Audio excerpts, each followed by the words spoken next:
அம்புலிமாமா ராமாயணம் 12ஆம் பாகம். அந்த இரவு அவர்கள் மூவரும் பரத்வாஜர் சொன்ன பல கதைகளை கேட்டு திருப்தியுடன் உறங்கினார்கள். மறுநாள் காலை பரத்வாஜர் அவர்களை சிறிது தூரம் வரை வந்து வழியனுப்பி சித்திரக்கூடத்திற்கு தாம் பலமுறை சென்று வந்த பாதையின் அடையாளங்களையும் வழிச்சுவடுகளையும் கூறினார். சீதா, ராம, லக்ஷ்மணர்கள் அவரிடம் விடைபெற்று அவர் சொன்ன பாதையிலேயே நடந்து யமுனை நதியை தாண்ட வேண்டிய ரேவுக்கரை அருகே வந்தார்கள். அங்கே லக்ஷ்மணன் மரக்கட்டைகளின் மீது உலர்ந்த மூங்கிலை பரப்பி ஒரு பெரிய தெப்பம் செய்தான். அதன் மேல் மலை நாவல் மரக்கிளைகளாலும் பிறப்பலி அதாவது பிரம்ப கொடிகளாலும் சீதைக்காக ஒரு வசதியான இருக்கையை அமைத்தான். தெப்பத்தின் மீது தங்களுடைய பொருட்களையெல்லாம் வைத்து தாங்களும் ஏரி நதியை கடந்து சென்றார்கள். நடுநீரோட்டத்தில் சீதை யமுனை நதிக்கு வணங்கி பசுக்களையும் 1000 குடம் கல்லையும் தருவதாக கங்கைக்கு நேர்த்தி செய்தது போலவே நேர்த்தி செய்தாள். வசந்த காலம் என்பதால் காட்டிலுள்ள மரங்கள் மலர்ந்து பேரழகுடன் விளங்கின. மோதுகு மரங்களெங்கும் செம்மலர்கள் நிறைந்திருந்தன. சீதை இப்போது அந்த வசந்த சோபையைக் கண்டு மகிழத் தொடங்கினாள். லக்ஷ்மணன் அவளுக்கு முன்னால் நடந்து அவள் விரும்பிய ஒவ்வொரு மலரையும் ஒவ்வொரு பழத்தையும் பறித்து எடுத்து வந்து கொடுத்து மரங்களைப் பற்றி கேட்ட அவளுடைய எல்லா கேள்விகளுக்கும் விடை கூறினான். அன்றைய தினம் அவர்கள் இன்னும் சில மிருகங்களை வேட்டையாடி அவற்றின் மாமிசம் உண்டு பசியாற்றினார்கள். அந்த இரவிற்கு அவர்கள் ஒரு சமவெளியான இடத்தை தேர்ந்து அங்கே உறங்கினார்கள். விடியற்காலமே ராமன் எழுந்து லக்ஷ்மணனை எழுப்பி சித்திரக்கூடத்திற்கான பயணத்தை தொடர்ந்தான். சித்திரக்கூட பகுதியில் ராமன் ஒரு இடத்தை தேர்ந்து எடுத்து அங்கே பர்ணசாலை கட்டுவோம் என்றான். லக்ஷ்மணன் நல்ல மூங்கில்கம்புகளை வெட்டி எடுத்து வந்து அவற்றால் உறுதியான பர்ணசாலையையும் அதற்கு தேவையான உள்பிரிவுகளையும் அமைத்தான். இல்ல தெய்வத்திற்கு பலி அளிக்க அவன் ஒரு கருநிற மானை பிடித்து கொண்டு வந்து அதை கொன்று துண்டாக்காமல் அப்படியே தீயில் சுட்டான். அந்த பர்ணசாலையில் சீதா, ராம, லக்ஷ்மணர்கள் சாஸ்திர விதிப்படி கிருஹ பிரவேசம் செய்து அருகில் ஓடும் மால்யவதி நதியில் நீராடி சுற்றியுள்ள அழகிய வனப்பகுதியில் உலாவி நகர வாழ்வை மறந்து இனிதாக நாட்களை கழிக்கத் தொடங்கினார்கள். அங்கே சிருங்கிபேரபுரத்தில் குகனும் சுமந்திரனும் கங்கை கரையில் நின்று சீதா, ராம, லக்ஷ்மணர்கள் கண் மறையும் வரை பார்த்துவிட்டு குகனின் வீட்டிற்கு திரும்பி சென்றார்கள்.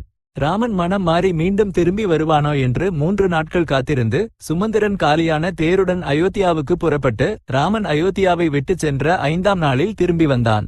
வழியில் குடிமக்கள் காலியாக தேரு திரும்பி வருவதைக் கண்டு தங்களுக்கு தோன்றியபடி பேசிக் கொண்டார்கள். சுமந்திரன் நேராக கௌசல்யின் இல்லத்திற்குச் சென்று சிங்காசனத்தின் மேல் அமர்ந்திருந்த தசரதனிடம் ராமன் சொல்லி அனுப்பிய செய்திகளை சொல்லிவிட்டான். தசரதன் துயர வெள்ளத்தில் மயங்கி கீழே விழுந்தார். சுமித்ரையின் உதவியுடன் கௌசல்யை தசரதனை எழுப்பிக்கொண்டே, மகாராஜா, ராமனை வனத்தில் இறக்கிவிட்டு வந்த சுமந்திரனுக்கு குறைந்தது பதிலாவது சொல்ல வேண்டாமா? கைகேயி ஏதாவது சந்தேகப்பட்டு போய்விடுவாளோ என்று நினைக்கிறீர்களா? அவள் இங்கே இல்லையே என்று கூறினாள். தசரதனோடு சேர்ந்து கௌசல்யையும் அந்தப்புற பெண்களும் அழுது புலம்பினார்கள். தசரதன், என் ஆணைக்கு எவ்வளவு மதிப்பு இருக்கிறது என்பதே எனக்கு தெரியவில்லை. நீ மீண்டும் போய் ராமனை அழைத்து வா, அல்லது என்னையாவது அந்த ராமனிடத்திற்கே கொண்டு போ என்றார். கௌசல்யையும் தன் கருவின் துயரத்தால் சுமந்திரனிடம் தன்னை ராமன் இருக்கும் இடத்திற்கு கொண்டு போகச் சொன்னாள். சுமந்திரன் கௌசல்யை ஆறுதல் கூறி ராமனும் லக்ஷ்மணனும் எளிதாக வனவாச விரதத்தை நிறைவேற்றுவார்கள் என்றும் சீதைக்கு அது வனமாகவே தெரியவில்லை என்றும் ராமன் இல்லாத அயோத்தி சீதைக்கு வனமாகவே தோன்றியிருக்கும் என்றும் கூறினான். மறுநாள் முழுவதும் கௌசல்யை தசரதனை கடுமையான வார்த்தைகளால் வருத்தினாள். அவ்வாறு தன் துயரத்தை சிறிது வெளிப்படுத்திக் கொண்டாள்.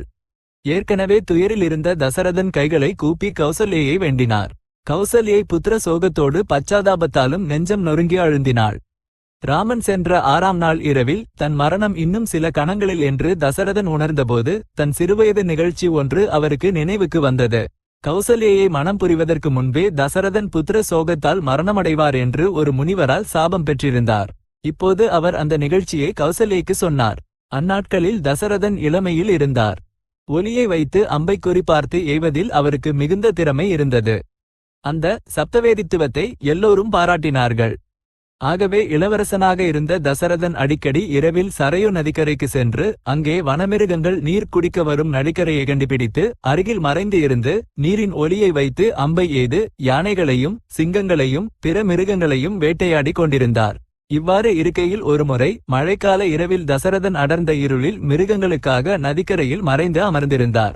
அந்த நேரத்தில் நதி நீரில் குழு குழு என்று குமிழ்ந்து ஓடும் சத்தம் கேட்டது.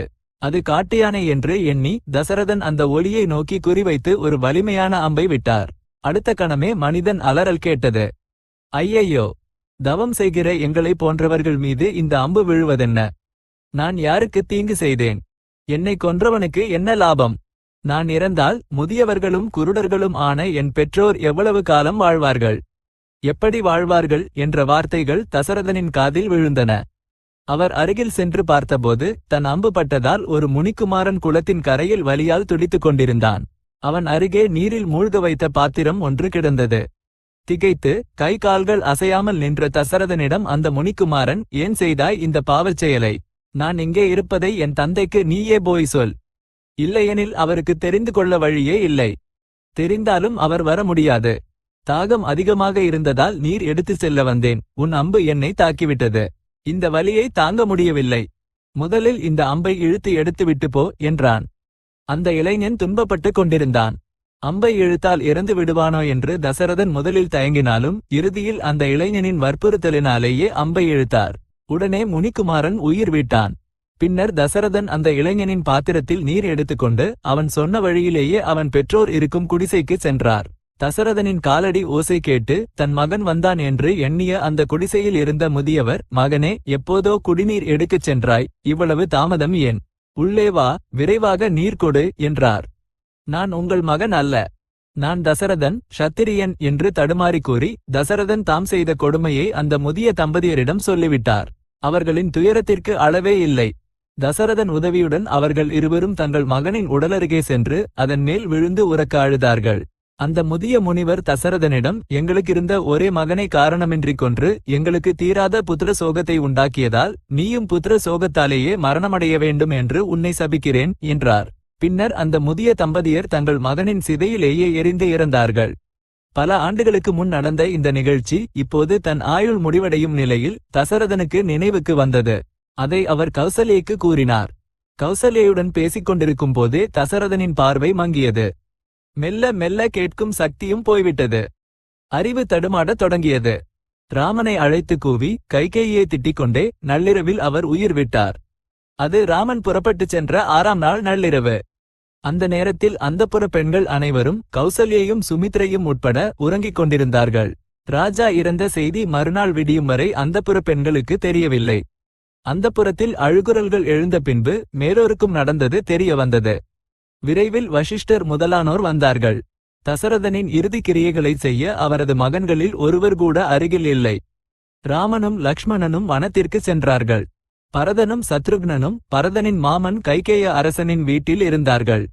ஆகவே தசரதனின் உடலை எண்ணெயில் வைத்து பாதுகாத்தார்கள்.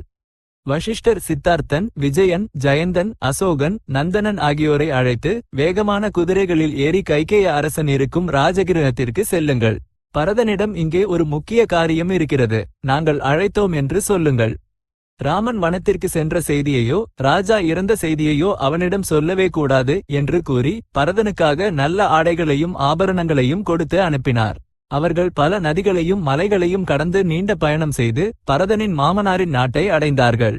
பரதனின் மாமனுக்கும் தாத்தாவுக்கும் காணிக்கையாக கொண்டு வந்த ஆடைகளையும் ஆபரணங்களையும் பரதனிடம் கொடுத்து வசிஷ்டர் சொன்ன செய்தியையும் அப்படியே கூறினார்கள்.